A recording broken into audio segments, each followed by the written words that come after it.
Hola, ¿cómo están? Bueno, esta oportunidad, miren lo que tenemos el día de hoy. Se trata de una suculenta que tiene por nombre científico Sedum morganianum. Y si ustedes se preguntan si tiene nombre común o no, la respuesta es sí. Al menos aquí en Argentina la conocemos como cola de burro. En otros países la llaman cola de borrego, trenza gitana, entre otros muchos nombres más que puede llegar a tener. Y si ustedes la conocen con otro nombre, comenten en la caja de comentarios con qué otro nombre la conocen. La verdad que se trata de una suculenta sumamente muy fácil de cuidar, claramente de eso es lo que va a tratar el video de hoy. También les voy a contar la historia del descubrimiento de esta planta, porque si no sabían, es una suculenta que estuvo mucho tiempo sin saber de dónde era hasta que finalmente la descubren en estado silvestre. Sin más preámbulos, empezamos. Respecto a lo que es su ubicación, bueno, es una planta, como se puede apreciar, tiene este tipo de crecimiento, es un crecimiento que es colgante. Es una planta que va ideal para macetas colgantes, como es el caso de la planta que tenemos aquí. Se encuentra cultivada en un Bosch número 24 y la verdad que va bastante bien. También se pueden cultivar en macetas que sean altas o en macetas que se encuentren en sitios de altura, porque esté donde esté, la planta va a crecer así. Ahora, dependiendo del clima donde ustedes se encuentran, el clima donde ustedes vivan, va a depender mucho de la exposición que tenga. Por ejemplo, a esta planta no le gustan mucho los rayos del sol que sean muy fuertes. No sé, ustedes viven en un sitio donde la temperatura es muy elevada, la verdad que lo ideal sería cultivarla con sol por las mañanas, luego luz indirecta por las tardes, que es cuando más calor hace, ¿no? Pero suponiendo que ustedes vivan en un sitio donde no hace tanto calor, entonces esta planta se puede exponer directamente todo el día al sol, porque claramente no hace calor y no le va a afectar en nada. Algo que les voy a mencionar respecto a eso es que dependiendo de la exposición al sol que tenga, la planta va a cambiar un poco de color. Como se puede apreciar, donde recibe sol, o sea, donde más recibe sol, van a notar que tiene este color medio amarillento, mientras que tanto en los brotes nuevos como así también en las ramas que no tienen tanta exposición al sol, van a notar que el color va a cambiar y va a tener una coloración que es glauca, o sea, es un verde azulado, como es más claramente se puede apreciar aquí. Porque esta planta, donde el lugar donde se encuentra, recibe sol únicamente por la parte de arriba y luego es sol de costado. Entonces esta es la cara que da donde más sol recibe de costado, mientras que de arriba también vamos a ver que es un poco amarillento, ¿no? Pero siempre tomen en cuenta que es una planta para cultivar en sitios que sean bien iluminados. No es una planta para cultivar en la sombra. ¿Por qué? Porque resulta que, como la mayoría de las suculentas, les gustan mucho los sitios que sean bien iluminados. Cuando tienen poca luz, algo que van a notar es que no va a tener este tipo de crecimiento bastante compacto que tiene, sino que va a ser estirado, las hojas no se van a ver así bien pegadas, sino que van a ser más separadas, y eso nos da un indicativo de que se trata de una etiolación. La planta está teniendo falta de luz y es por eso que no se ve compacta. Cuando se ve compacta es que la planta tiene muy buena iluminación. Eso ténganlo muy en cuenta. Y algo también que les voy a mencionar es que esta planta tiene cierta tolerancia al sol. Algo que hay que recordar es que esta planta procede de zonas cálidas. Su origen se encuentra en zonas cálidas, por lo consiguiente tiene cierto rango de temperatura que puede llegar a tolerar con el frío. Se dice que ese rango anda rondando entre los 4 a 5 grados centígrados. O sea que yo les diría que cuando hay heladas muy fuertes, esta planta hay que ponerla a resguardo y no dejarla al exterior, porque es muy probable que se les pueda llegar a quemar si hace demasiado frío. Respecto al tipo de suelo, bueno, es una suculenta que se puede cultivar tanto en tierra sola como así también se puede cultivar en sustrato para cactus y suculentas, ¿no? Esta suculenta la tengo cultivada únicamente en tierra, pero algo que les voy a decir y les voy a mencionar es que si ustedes van a utilizar macetas colgantes, lo ideal sería que utilicen un sustrato para cactus y suculentas. Generalmente una tierra mezclada con perlita para que el sustrato sea liviano, ya que, como pueden ver, esta suculenta, como empieza a sacar rama por todos lados, empieza a ganar peso, se vuelve pesada, y algo que pasa que con estas macetas es que cuando corre viento o un viento muy fuerte, lo que puede hacer es romperse los tirantes y se puede caer, cosa que ya me sucedió con esta planta. Y entonces ustedes dirán, ¿por qué no la cambias de sustrato? Bueno, resulta que no es tan fácil como parece. Esta suculenta es sumamente muy frágil, se rompe muy fácilmente las ramas, se le salen hojas con los movimientos bruscos, entonces imagínense sacarle todo el sustrato, es complicado. Entonces yo siempre la cultivé en tierra, la fui pasando de maceta en maceta, siempre en tierra, y bueno, y ahora me queda únicamente aguantarme o hacer el sacrificio de trasplantar, pero es complicado, como les estaba comentando. Respecto al tipo de riego, bueno, algo que hay que tener en cuenta con esta suculenta es que hay que regar dejando secar el suelo entre cada riego. Generalmente esto tómenlo en cuenta para lo que es primavera-verano. En verano quizás el riego sea un poco más frecuente porque hace calor, por lo consiguiente la humedad se evapora mucho más rápido, el suelo se les queda seco en poco tiempo, ¿no? Algo que pasa con esta suculenta durante la temporada de calor es que si no tiene riego van a notar que las hojas se empiezan a arrugar, y algo que va a suceder si no se llega a regar es que va a empezar a tirar hojas porque las hojitas se van a empezar a secar. Pero ese es un problema que se soluciona muy rápidamente únicamente regando, y van a ver que de un día a otro, como obra de magia, la planta está como si nada hubiese pasado. Ahora, durante el periodo en el cual hace frío, generalmente entre otoño e invierno, tomen en cuenta que esta suculenta tiene un riego que es mucho más espaciado. ¿Por qué? Porque resulta que durante esa temporada en la cual hace frío, la humedad se conserva por mucho más tiempo. Entonces no es muy buena idea darle un riego frecuente, porque casualmente la humedad, al conservarse más tiempo, puede ocasionar la pudrición de la planta. Y algo que siempre pasa, que me suelen preguntar, es que cada cuánto tiempo hay que regar la planta. Bueno, yo les digo que el riego depende mucho de las temperaturas del lugar donde ustedes vivan. Siempre tomen en cuenta si hace calor, si hace frío, y eso les va a dar un indicativo, al igual que siempre toquen el suelo de la maceta para ver qué tan húmedo está, ¿no? Es un tema variable, yo por eso nunca hablo de días, decir cada tantos días hay que regar, no. Tomen en cuenta siempre el clima. Si hace mucho calor, obviamente el suelo no les va a durar mucho tiempo estando húmedo. Lo mismo que si hace frío, la humedad se les va a conservar por más días. Yo he visto que suelos húmedos que se han conservado por 2 semanas durante el invierno, así que tomen en cuenta mucho ese dato. Respecto a lo que es el abonado, bueno, esta planta realmente no lo requiere, pero si ustedes lo quieren hacer, claramente es algo que se le puede hacer. Se le puede aplicar un fertilizante para cactus y suculentas, o cualquier otro tipo de fertilizante para plantas universal, que se le aplica durante el periodo en el cual esta planta se encuentra en pleno desarrollo, que sería durante la temporada de calor, ¿no? Generalmente primavera-verano es el tiempo en el cual se puede fertilizar, y depende mucho del tipo de fertilizante que ustedes utilicen, ¿no? Hay algunos que son los comunes, que se utiliza una vez al mes, y hay otros que de liberación lenta, que se utilizan una vez cada 2 o 3 meses, ¿no?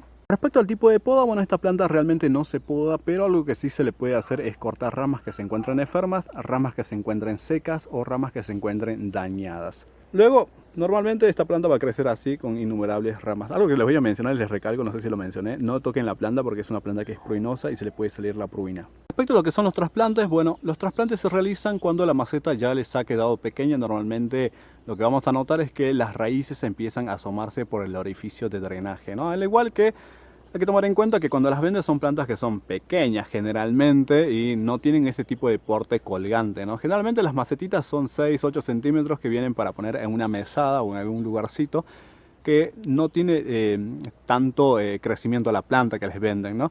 Luego la planta va a ir creciendo, y como crece tanto va a tener un desequilibrio de la maceta, y la maceta se tiende a caer. Entonces lo ideal es siempre ponerla a una maceta que sea alta, una maceta colgante, y la verdad que ahí va a ir bastante bien. Ahora que les digo, dependiendo del tamaño de la planta va a ser complicado. Cuando son plantas grandes así como esta, la verdad que trasplantarla es un dolor de cabeza, porque es una planta, como les mencionaba anteriormente, se les quiebra la rama muy fácilmente, se les caen las hojas sin ningún tipo, apenas la tocan se cayó. Entonces es el tipo de planta de se mira y no se toca. Yo por eso esta planta casi ni siquiera la toco, únicamente para cambiar de maceta, que esa vez que se me cayó y se rompió, pero luego ni la toco. Respecto a lo que sería su reproducción, bueno, es una suculenta que, al ser pura, es una suculenta que ha surgido en la naturaleza de forma natural. Se puede reproducir por semillas, pero obviamente es un poco complicado. Las semillas obviamente se van a encontrar donde se encuentran las flores, ¿no? Cuando florece, florece de color rojo, y siempre lo hacen las puntas. Y van a notar que las semillas siempre son como polvito, ¿no? Bueno, esa es una forma de reproducir, pero es una forma complicada. Una forma más fácil es la propagación a través del esquejado y las hojas. Simplemente van a cortar una ramita, cualquiera sea, generalmente esta, ¿no? Podría ser, yo no la voy a cortar porque no la quiero dañar, pero les voy a enseñar algo que resulta que por hojas también se reproduce muy fácilmente. Bueno, miren esto de acá. Estas son hojitas que ni siquiera yo las he sembrado, son hojas que se han caído de la planta cuando la maceta se rompió, cuando se soltó y cayó. Bueno, en ese entonces se habían soltado muchas hojas. De todas esas hojas que cayeron, únicamente levanté estas para poder mostrarles, pero para que vean lo fácil que llegan a brotar, ¿no? Únicamente tienen que mantener el suelo húmedo, luz filtrada, no sol directo, porque como no tienen raíces, entonces se les puede deshidratar y se les puede secar. Y mantienen únicamente una humedad constante, pero tampoco es como para que se lleguen a podrir. Simplemente el suelo húmedo sin que se llegue a secar. Y de esa forma van a ver que empiezan a brotar.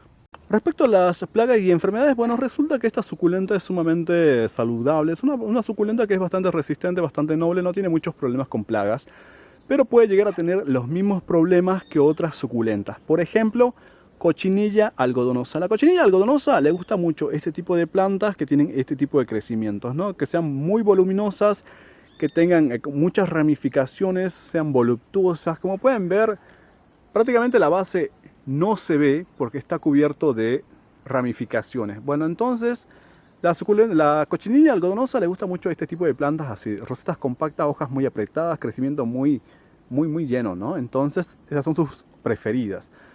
Cuando van a notar que la planta empieza a tener como un crecimiento bastante raro, ¿no? Se ve como debilitada porque obviamente las cochinillas están succionando savia y obviamente la planta se debilita. En esos casos yo le diría, hay que aplicar un insecticida sistémico que la verdad funciona bastante bien y es bastante efectivo. En este caso de esta planta que es media complicada de poder manejar y manipular, ¿no? Como les mencionaba anteriormente, se rompe muy fácilmente.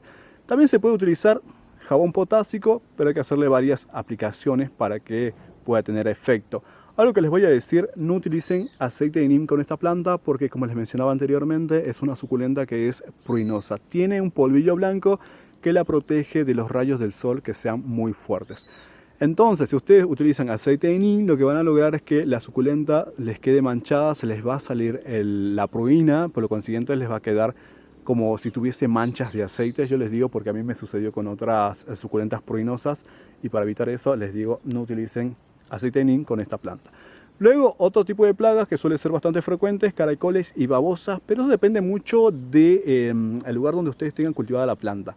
Si ustedes la tienen en un sitio que no sea, bueno, si es húmedo y tienen la planta a baja altura, es muy probable que la ataquen.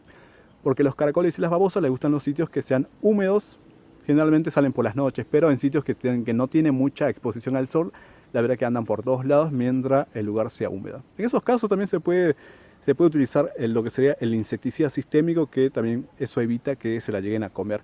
En mi caso lo que hago es preventivo, pulverizo un insecticida 1 o 2 veces al mes, dependiendo mucho del clima.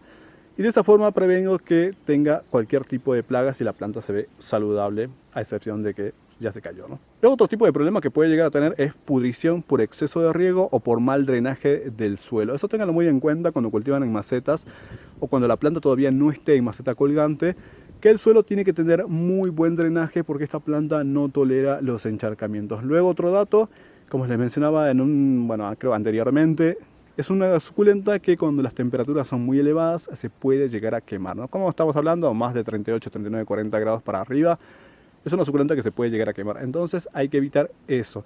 Cuando la suculenta se está quemando van a notar que el color es más amarillo de lo que estamos viendo. Aquí esto tiene un poco de amarillo, pero no es tanto. Es como más un amarillo pálido, pero está ahí nomás. Pero mientras más sol reciba, más amarillo se va a poner. Y se llegan a poner amarillo intenso. Y eso es bueno o es malo dependiendo del clima, ¿no? Si es mucho calor, no, porque la planta se les está quemando. Luego, como datos extras, les voy a mencionar algo. Seguramente se estarán preguntando por qué tenía esta maceta aquí y no la he mencionado para nada. Bueno, resulta que lo que tenemos aquí es un sedum burrito, ¿no? Algunas personas creen que esto y esto es lo mismo o que esto es una variante de este. Bueno, yo les voy a contar cuál es la historia de esto. Resulta que el sedum burrito es una suculenta que apareció en el año 1977 en un vivero en México. O sea, es una planta que se desconoce el origen exacto, pero se presume que es un híbrido natural del sedum morganianum. O sea, esto y esto no es exactamente lo mismo, pero algún parentesco hay, ¿no? Ahora les voy a contar la historia del sedum morganianum. En el año 1938, el botánico alemán estadounidense Erich Walter la describe por primera vez basándose en plantas obtenidas en cultivo en la ciudad de San Francisco, Estados Unidos, pero ya sabía que cuya procedencia de esas plantas era el municipio de Coatepec en el estado de Veracruz, en México. Para ese entonces se trataba de una suculenta que se podía encontrar en cultivo, pero que se desconocía su origen exacto, ya que hasta la época no se habían descubierto poblaciones silvestres. Alrededor de 70 años más tarde, entre el año 2008 y 2010, se realiza una expedición tomando en cuenta el origen de procedencia de las plantas descrita en 1938 por Erich Walter. O sea, el municipio de Coatepec en Veracruz. Resulta que finalmente se descubre el lugar donde crecían las poblaciones silvestres de Sedum morganianum en el municipio de Tenampa, a unos 300 kilómetros de distancia de Coatepec. El lugar se describe como un lugar de difícil acceso, los cuales lo sitúan en 2 cañadas profundas, donde estas suculentas crecían en paredes verticales de arenisca con una exposición norte y sur. Como es el único lugar donde se las llegó a encontrar, se menciona que esta suculenta es endémica del estado de Veracruz. Si ustedes se preguntan si florece o no florece, la respuesta es sí. Sí florece y lo hace en flores de color rojo, y generalmente esto sucede en las puntas de las ramas. La verdad que se ve bastante bonita, bastante interesante. No sé si ustedes conocían esta planta, pero bueno, realmente una historia muy interesante también lo que tiene, ¿no? O sea, durante muchos años la verdad que se desconocía el origen, y pasaron 70 años hasta que llegaron a encontrarla en estado silvestre. Y según lo que había leído, había programas de preservación, porque se trata de una planta que únicamente crece en ese lugar. Eso quiere decir lo de endémico, o sea que no crece en ningún otro lugar del mundo, simplemente en ese sitio. Bueno, espero que les haya gustado, espero que lo hayan disfrutado tanto como yo. Recuerden que tenemos un grupo de Facebook que se llama Locos y Amantes por las Plantas / El Rincón de Toshio. También tengo una página en la misma red social que se llama El Rincón de Toshio. También tengo Instagram por si quieren seguirme, que es ormi con h_olivel. Y nos vemos en un próximo video. Chao, chao.